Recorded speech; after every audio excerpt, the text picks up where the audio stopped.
I agree that Dr. William Lane Craig is a well-spoken and presentable Christian apologist. The problem is that he doesn't have a winning argument.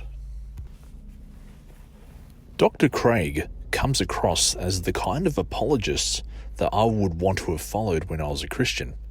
He's not stark raving mad, and he's eloquent and knows stuff. However, I only ever got to know of Dr. Craig's work once I stepped off the boat, deconverted, and started judging the theist and atheist arguments on their merits to inform my views on the supernatural. In short, Dr. Craig actually turned me away from being a Christian because I found his version of morality was no better than because God said so, and this is something I may tackle later on. And also, for as many philosophical arguments he has for God, that exactly is the problem. They're all philosophical. And if philosophy is your best argument for a God that actually physically, materially exists, don't bother. However, even though I am an atheist, I haven't shut my mind off. There may be a God. I'm just looking for a winning argument that doesn't rely on philosophy, but instead on science. Anyway, one day, I came across this video from Christian YouTuber Waddoyo Meme, who made a video that I liked that was critical of Ra. This isn't a diss against Ra. He is the man when it comes to evolution and history, but I do think Ra is a little too polemical sometimes. So one day, in my YouTube recommendations comes this particular video. Dr. William Lane Craig reacts to top atheist memes. The idea of a dual PhD scholar sitting down and looking at memes intrigued me, but I also wanted to see if I was wrong in any way about Dr. William Lane Craig, and just to see what he would say about atheists. This one says, Jesus, Santa Claus for grown-ups. Oh. My thoughts? The worst Santa Claus will do to you is give you a lump of coal.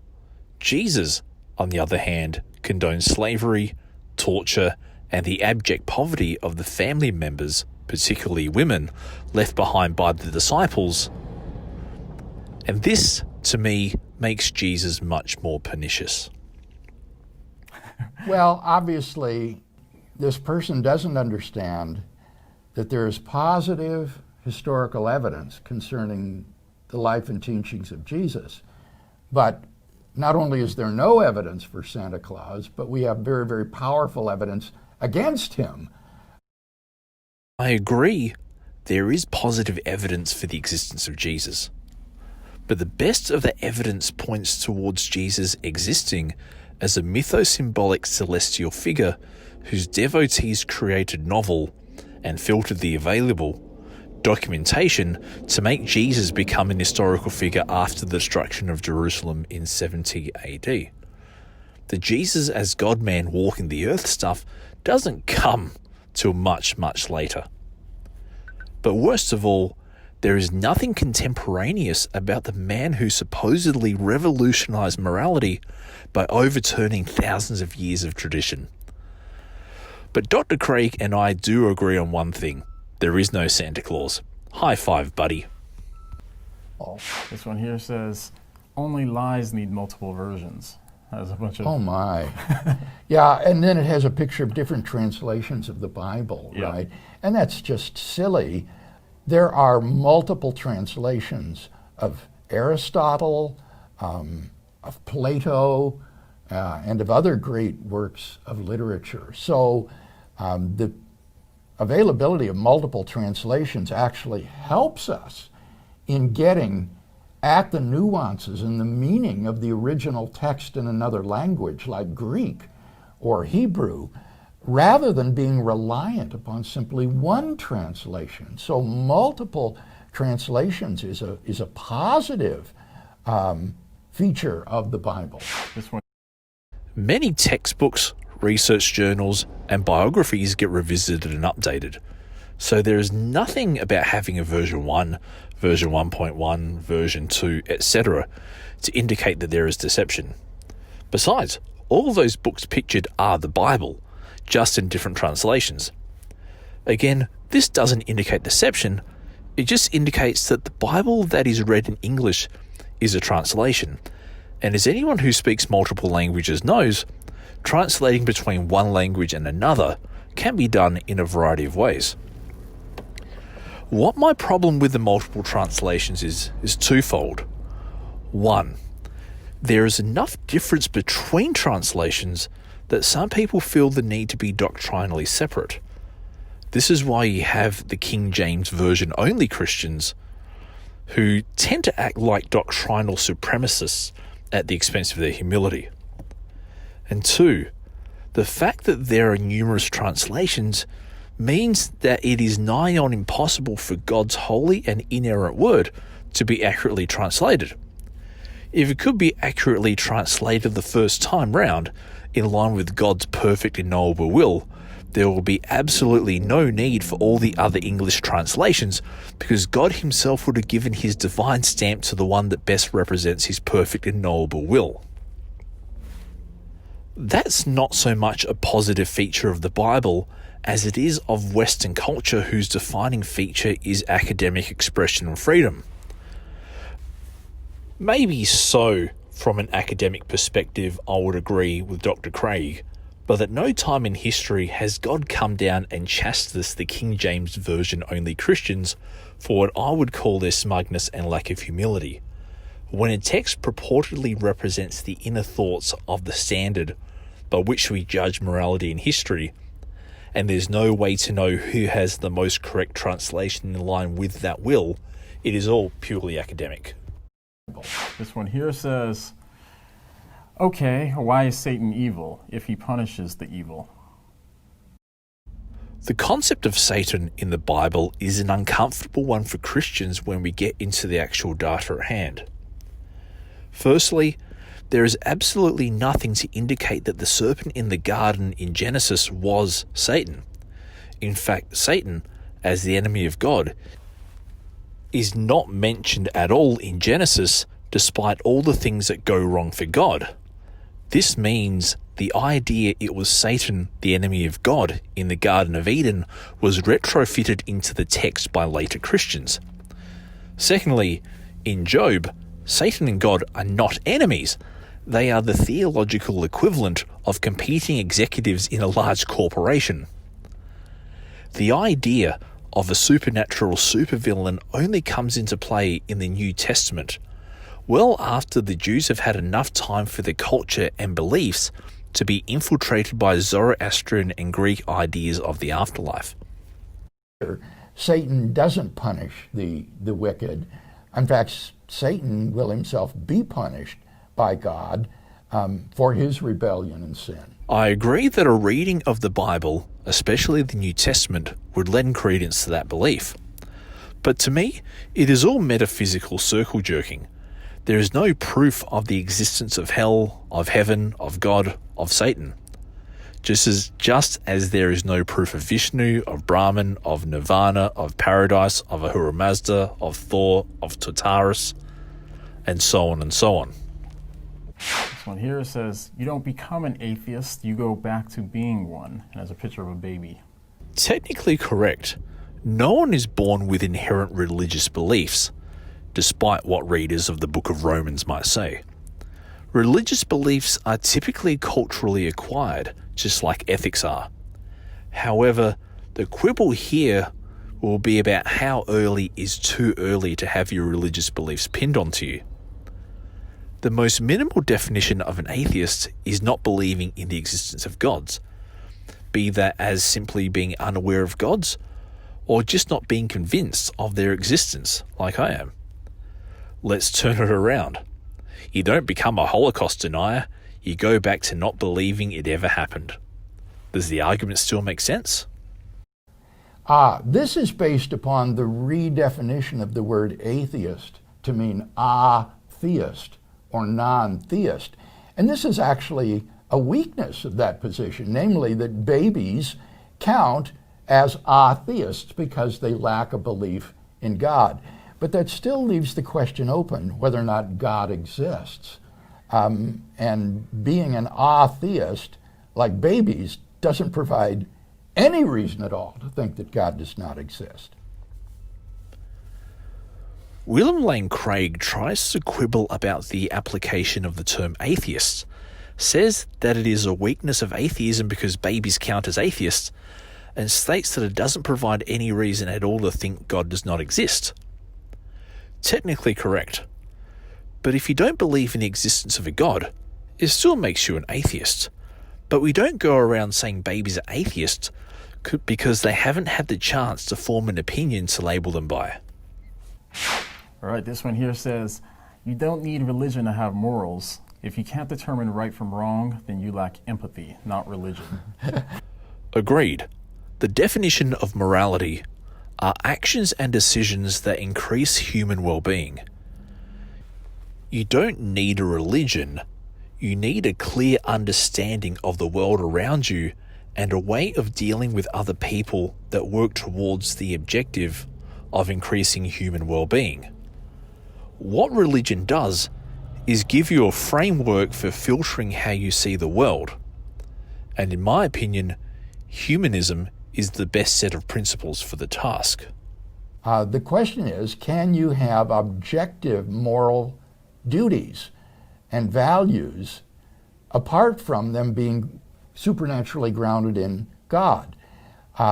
Whereas empathy is merely a psychological attribute that some people, like psychopaths, do not have. I'm glad that Dr. Craig recognizes that psychopaths exist. I know a pastor who doesn't. But do we need God to define morality? If and only if your morality is equivalent to divine command theory, what God says goes, and specifically because God said it. But is divine command theory the best framework for a human-focused morality? No.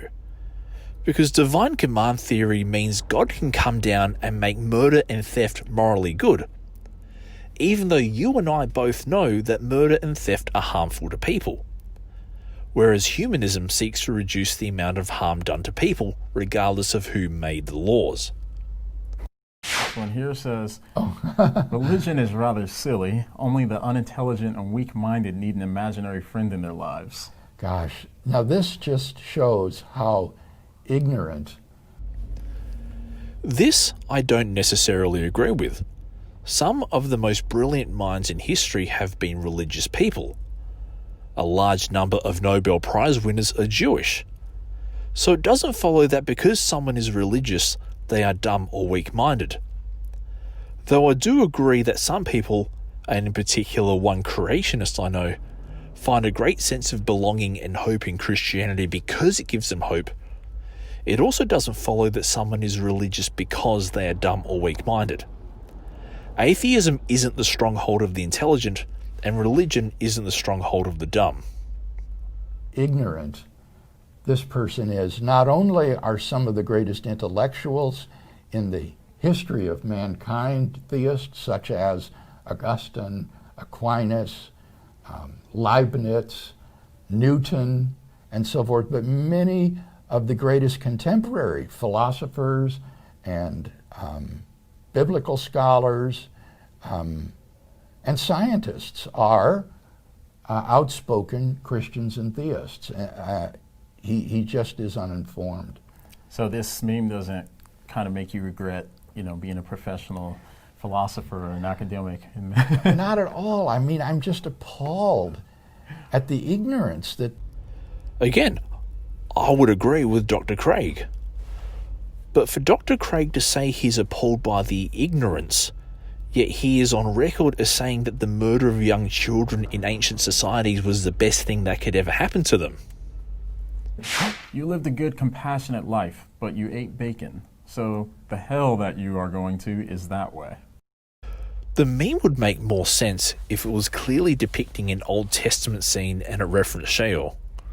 But because it shows Jesus, and Jesus supposedly did away with the dietary regulations, and the concept of hell only comes in the New Testament, it kind of loses its dedication and accuracy. My point here is that for a God who the Bible says is not like man and does not change his mind, God changed his mind on something. I guess this is a kind of anti-Semitic or maybe anti-Muslim rant against Old Testament regulations about eating pork. And it seems to me that it's entirely within God's prerogative to set up even arbitrary rules for how he wants people to live. If God wanted to prohibit the eating of beans, I can't see that that wouldn't be his prerogative. It would be, in fact, in the Old Testament, when these regulations were promulgated, I doubt they even had a doctrine of hell at that time. No, Dr. Craig, it is not anti-Semitic. It's a rant about your God not being compassionate. But then Dr. Craig says something interesting. It is entirely in God's prerogative to set even arbitrary rules for how he wants people to live. Again, Dr. Craig confirms Christian morality boils down to what God says because God said so. Dr. Craig isn't defending Christianity by saying God's ban on pork was what led to increased human well-being or decreased human suffering, and thus God's judgment is shown to be beneficial by this hard data we have on life expectancy in ancient Semitic societies. He defends it by effectively saying, oh gosh, well, them's be the breaks. Dr. Craig also confirms that the concept of hell is not present in the Old Testament. Christians be like, look at all this evidence I have that God is real. And this guy's just squinting at a piece of paper. Yeah. This is exactly my point. All the evidence that God is real is only on paper. God never deigns to come into science labs to confirm his presence in natural processes, nor police stations to give law enforcement any hot tips on where to catch killers or rapists or drug cartels, nor does God deign to come into hospitals to miraculously heal people to save them heartache and financial burden.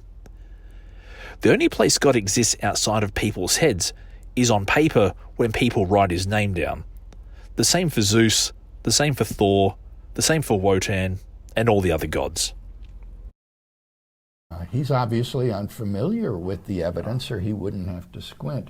He needs to open his eyes and look up, and he will see the evidence is staring him in the face. Is this argument from existence? You obviously exist, and you obviously got here somehow. My God is a handy explanation that wraps everything into a neat little bow so you don't need to think. I'm sorry, Dr. Craig, but everything we see is the result of natural processes that are themselves the result of natural processes. 500 years ago, the gap that God could fit in to explain the things we didn't understand was very large. But as time has gone on, that gap has become vanishingly small. But furthermore, how does mere existence prove God any more than it also proves Marduk or Zeus or any other god supposedly with creative abilities? Prove to me that God doesn't exist, and then I'm proposing it saying, how about prove to me the invisible pink unicorn doesn't exist, and I'll use your method. The question that's raised here is, what is the difference between these two cases?